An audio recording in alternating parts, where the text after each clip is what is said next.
I've lived in all three: an apartment, a villa, and a Spanish village house. And after going through each experience, I want to share my honest findings with you. So today we're going to compare them: the pros, the cons, the purchase costs, and what it's really like living in each type of these properties. I've spent a lot of time thinking about this, living it, budgeting it, and dealing with the reality, not just the Instagram version that you see. What I want you to be able to get a sense of what it's really like so you can avoid any potential mistakes before purchasing. Okay, let's start with apartments because most people think they're easy living, and in many ways they are. But living in apartments over the years has given me both a mix of positives and headaches.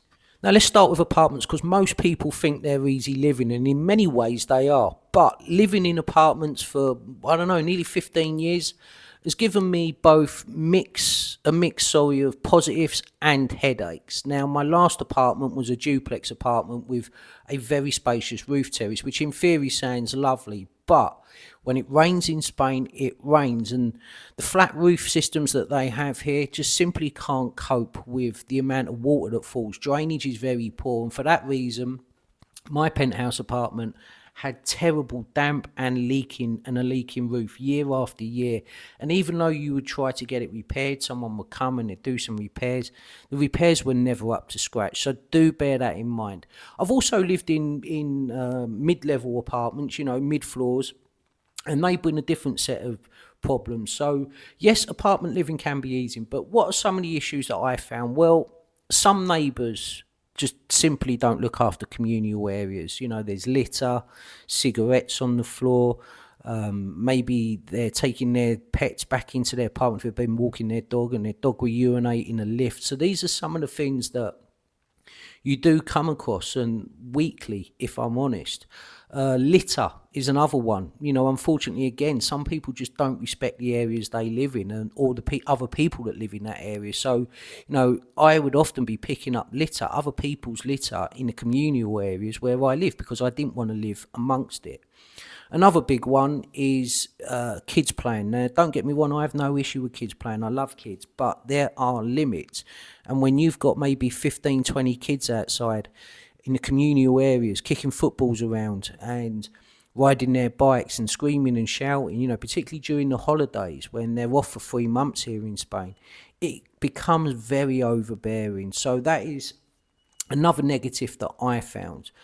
Another huge one is dog excrement. I would see dog poo all the time in communal areas, and unfortunately, again, the same owners that don't pick up their own litter are the same ones that will walk their dogs, let their dogs do their business, and then not clean it up. So these are things that really gave me headaches and were massive negatives of living in apartments. Other negatives that I had were a mixed bag, really, of both great neighbours and really poor neighbours. And unfortunately, my last apartment that I was in for 10 years, I had a serious issue constantly with people that would rent the apartment below my one. There'd be music blasting, or I remember a couple that moved in that would just argue day and night, and it was like they was in my lounge arguing. So that's something else. And then of course you've got those people that buy apartments purely as an investment to rent out through Airbnb and the like. You've got people that are renting these.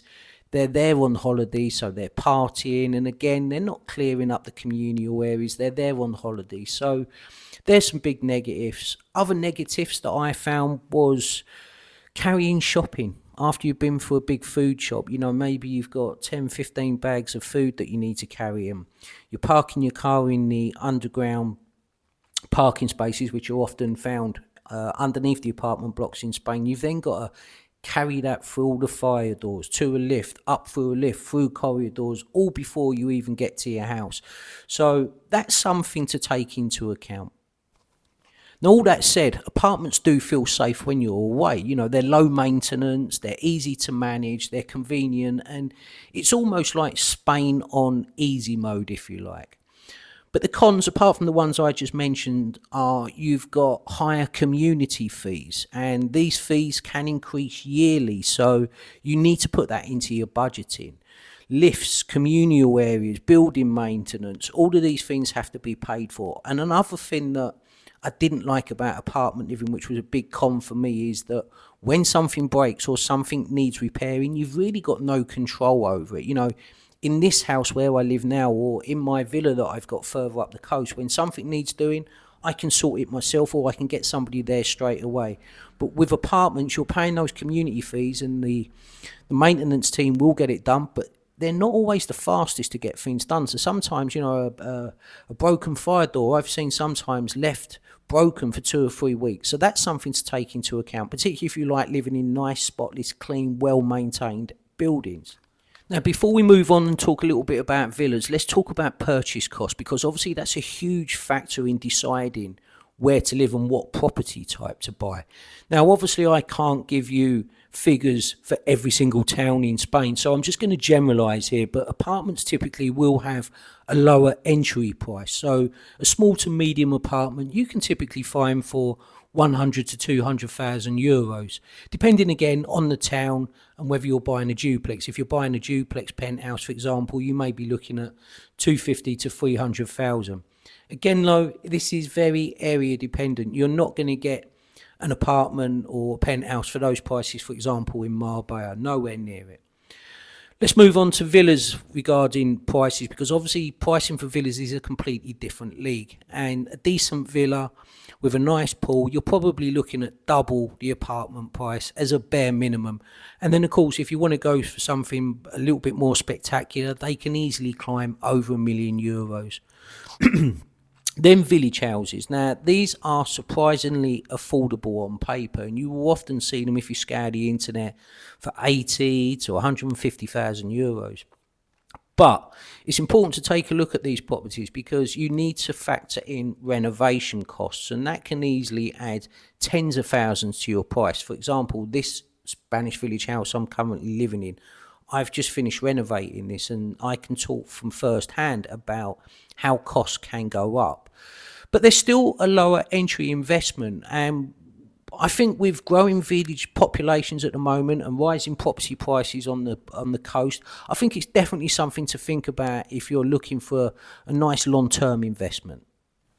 Okay, next let's talk about villas. Now, this is the dream that most people have when they think about moving to Spain. A nice villa with a private pool and gardens and the kids playing in the pool and barbecues and all of that. And don't get me wrong, it is very much that. I've lived in a couple of villas in Spain, and I've still got a villa in Spain, and I absolutely love mine, and that is the house that me and my wife will retire to. But they do come with their own set of realities. The garden and the pool need constant maintenance and attention. Some areas may feel less secure than you might expect. For example, my first villa I had was in Estepona, which is a town around 20 minutes from Marbella. And that particular property, my partner at the time, she just wouldn't stay in the villa if I wasn't there. She just didn't feel safe. So that is something to take into consideration. There are a lot of pros, though. Parking is easy. You've got your own drive most of the time. The pool is private. The living is just beautiful. You're outside, wandering in and out of the house. It's just a great way to live. Obviously, villas are very spacious. They're relaxing, and they kind of feel like a luxury retreat, or at least that's how I feel about my small villa further up the coast. But it's also a lifestyle that does require work. You can't just buy it and forget about it and lock the door like you can with an apartment. It's a home that demands your time, or it demands the services of other people that you're going to need to pay for. And then finally, the Spanish village house. These are quirky, they're challenging, but they are deeply rewarding. Now, they do come with negatives as well as positives. For example, parking issues is one of them.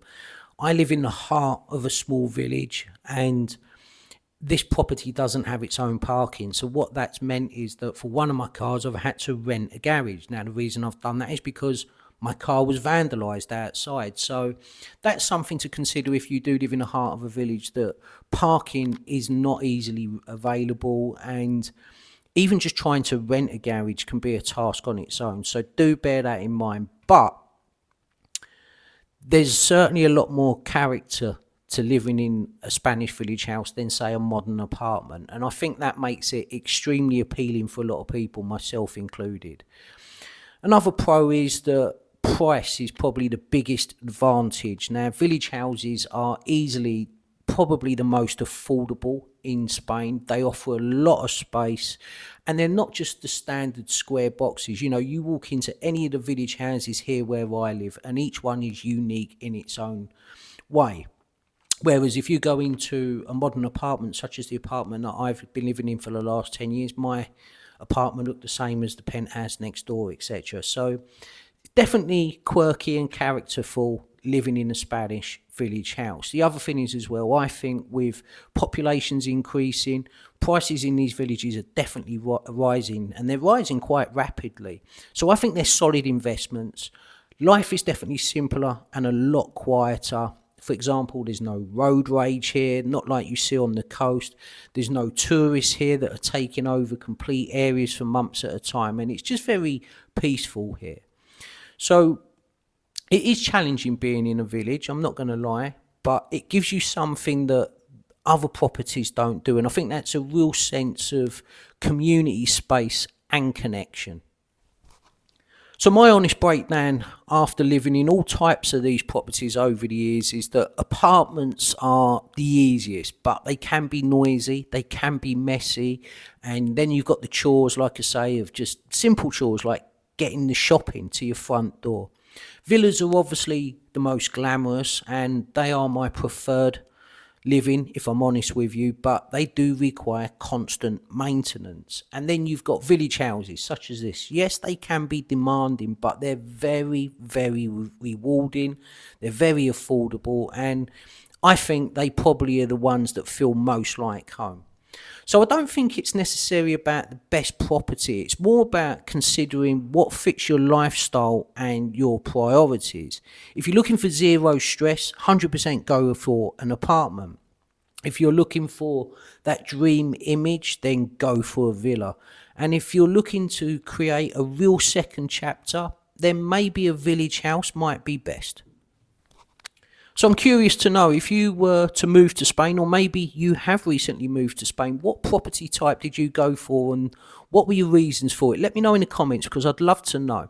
Anyway, if you've enjoyed this vlog, please remember to give it a like. If you haven't already subscribed to the channel, hit that subscribe button as well. It's absolutely free to do. It doesn't cost a penny, but it really helps this channel to grow.